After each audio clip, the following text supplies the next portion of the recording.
Bile support products are really popular amongst folks who are trying to heal their gut, and for good reason. Not only can these things help you with symptoms of fat malabsorption, such as light color, loose, greasy, fatty, or foamy stools, but also they are an antimicrobial in and of themselves, and this could help with things like dysbiosis or bacterial overgrowth in the small intestine in particular. So I can see why these are so popular. But a question that has come up in a couple of my live Q&As in FODMAP Freedom is this question of, well, wait a minute, does bile neutralize stomach acid? If I take an ox bile or a TUDCA supplement, is that going to neutralize my stomach acid and give me more symptomology of low stomach acid and therefore inhibit my digestion overall? Well, in today's video, I'm going to talk about that, and I'm going to talk about a little science experiment that I did at home to back up my existing hypothesis. First, let me give you a little background story of where this question comes from, because this almost always happens in the week 3 Q&A in FODMAP Freedom, and I know exactly why people ask this question. So, the first thing to know, as I've drawn here, we have our digestive system, or at least from mouth to small intestine, and some of the accessory organs of digestion, the gallbladder and the pancreas. And the first thing that you need to know is that under normal circumstances, we have a very, very acidic stomach. And that's a great thing, right? It's that stomach acid that helps us digest our protein, our vitamins and minerals. That's what helps neutralize or kill any microbes that are coming into our digestive system. This is tremendously important for dealing with symptoms like bloating and indigestion and bacterial overgrowth. So we want a very acidic stomach. And that pH, if you know anything about the pH scale, the pH is usually about a 2 or a 3, which is really, really acidic. But that's okay, because the stomach was built for this job. It has nice, thick tissue and a nice, thick mucus lining to protect it. So most of us are walking around all day, every day, blissfully unaware of the vat of battery acid we hold in our gullet. And that's fine.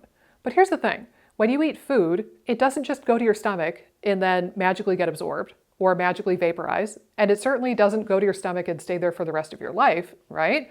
You pass that food through the rest of your digestive system, aka your small intestine and your colon. So what happens when we go from a very thick protective lining in the stomach and then we squirt that acidic bolus of food into the wussy little small intestine? And I say wussy because it's just this little delicate layer of epithelium, this little wisp of a layer of mucus. It is nothing in comparison to the stomach. And the small intestine would freak out and get charred if it had to be exposed to a pH of 2 all the time, right? So like, how does this work? How do we get away with very acidic stomach contents and then squirting the contents into the small intestine? And how do we not chew a hole in our gut every day? Well, that's where these two organs come to the rescue. We have a reflex that happens as a normal part of digestion, where that acidic bolus of food triggers a reflex in the pancreas and gallbladder, releasing, on the case of the pancreas, we get enzymes and bicarbonate. And then similarly over here, from the gallbladder or the liver, if you don't have a gallbladder, you get a release of bile and the same thing, bicarbonate, HCO3. And those two things dump into the upper part of the small intestine, neutralizing the acid, right? You mix an acid with a base and you neutralize that solution. And now we have the correct pH for our microbiome, our digestion, our mucus, our enzymes, all of that good stuff can be happy schmappy in the wimpy little small intestine. But this is where the question comes up. I teach this in FODMAP Freedom, and then people go, wait, you taught us this, but then in another breath you talk about using ox bile and TUDCA supplements as a digestive aid. Wouldn't taking bile neutralize our stomach acid and cause symptoms of low stomach acid? Wouldn't that be a bad thing? And I'm going to admit to you right now, I have answered this question many, many times, and I have not based it as much on science. I have based it on my clinical experience and just using my noodle. So here's the answer that I've given historically, and then here's what I did today to back that up with science and tell you that I'm 100% certain of this now. So what I have said historically is, well, you're taking bile, right? You're taking bile salts as a supplement. But bile is only one of the things that the gallbladder is secreting. You're not taking a supplement that contains bicarbonate. So no, the supplement that you're taking, whether it be ox bile or TUDCA, I'm going to just use them interchangeably here for this conversation, those supplements most likely don't contain bicarbonate, in which case I don't think it's going to neutralize your acid at all. And clinically, and using my noodle, here's one of the things that I rationalized, is that if that was happening, if you were neutralizing your stomach acid taking these supplements, you would think that there would be a lot of accounts of that online, right? Whether it be the Facebook forums, the Reddit threads, the Amazon product reviews, whatever it might be, you would hear a lot of stories of people who tried to take one of these supplements and then they developed symptoms of low stomach acid. Like, oh, I took TUDCA because Dr. Burke told me it was great. And then I got indigestion, postprandial fullness, bloating. It felt like my stomach was sitting in my gullet like a brick of lead.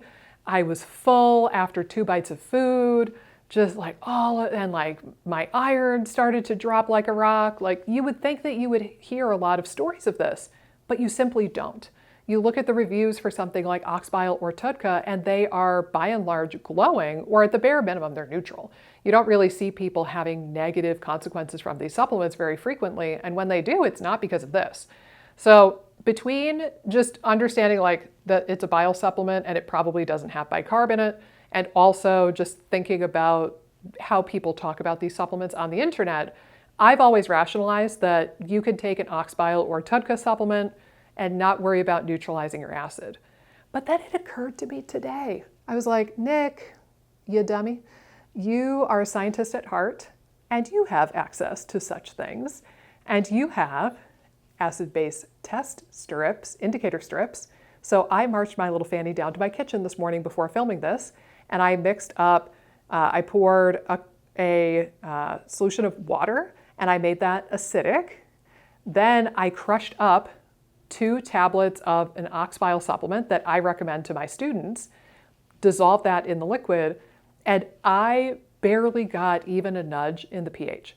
I'm talking like I got the pH down to 4 as a starting point, and I maybe got it up to like 4.2.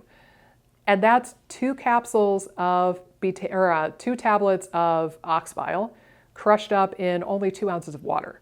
So this in my book confirms this, that the ox bile supplements that are available on the market are not going to neutralize your stomach acid. You can absolutely take them and have no ill-intended consequences on your stomach acid. And I'm delighted that the science panned out to actually confirm what I already thought. That's lovely when that happens. Here's the real question though, the root of the root of the root. Should you be taking this supplement? And if so, for how long? What is a reasonable amount of time for somebody to take an ox bile supplement? Well, I'm of the opinion that you should only need a crutch like this for a couple of months. And then hopefully, if you use that crutch appropriately and you worked on other things, the bigger things, the root causal stuff, hopefully you're going to be able to get off of that gracefully. But what I see happen pretty frequently is that people find a supplement that works for them and they just stay on it forever. And they think, oh, this is good. I feel good as long as I take my 8 million supplements. I feel good as long as I don't even think about looking at a FODMAP. I feel good as long as I do X. And to me, that's a big red flag. If you find that you're dependent on a supplement like this, or betaine HCl, or even my beloved prokinetics, I think that means that you're missing something in your grand treatment plan, right? There's some other foundational root causal thing going on that you're not figuring out, and that's why you've become dependent on a crutch or a Band-Aid like this. And I'm not knocking ox bile supplements, I'm not knocking enzymes or HCl or prokinetics, they're all great. But there's a difference between something that is a crutch that helps you get to the next stage of your evolution and something that actually heals you, right? And this, I will tell you right now, this is not something that actually heals you. This is just a crutch. And if you want to understand the differences between those two things and get to the root of the root of the root and actually heal your body, get off the 8 gazillion supplements, get off of that crappy restrictive diet you're on and just feel like a normal human being, I really hope you check out FODMAP Freedom. We're going to be enrolling again for the last time in 2024 in just a couple of weeks. The doors open on August 19th, and I really hope that you'll consider joining us there. In that course, yes, I can teach you things kind of like this, but a little different, but also there's a lot of support. You could email us with questions. You could attend one of, well, let's see, there's at least 4 live Q&As per week for 12 weeks. So what's that end up being? 48? You could attend any of the 48 plus live Q&As you want. There's a lot of support and a lot of hand-holding that goes into the FODMAP Freedom experience. And I think that that is frankly even more important than the teaching. I've had a lot of people over the years ask, hey, could you make a cheaper version of FODMAP Freedom that's just the videos and the knowledge stuff and not the coaching? And my answer is always and will always be no. I think that the videos and the teaching is one element. That's why I love being here on YouTube. But the real thing that makes a difference in FODMAP Freedom and what actually gets people results is the fact that we can coach you and we can answer your questions and we can help you make sense of the world. So case in point, this is a question that came up on my FODMAP Freedom Q&As, and I heard it enough times that I decided it deserved a home on YouTube. So if you want to actually understand your body, give it what it needs, and again, get off of the supplements, get off of the shitty diet, and just feel like a normal human being who has good digestion again, I really hope I'll see you in FODMAP Freedom this August. Hey guys, if you like this video, be sure to subscribe, ring the bell, click the like button, and leave a comment down below with the videos that you would like to see me do next. Doing all of those really helps support the channel and support my efforts in making as many videos as possible for you guys. Thanks so much, and I'll see you in the next video.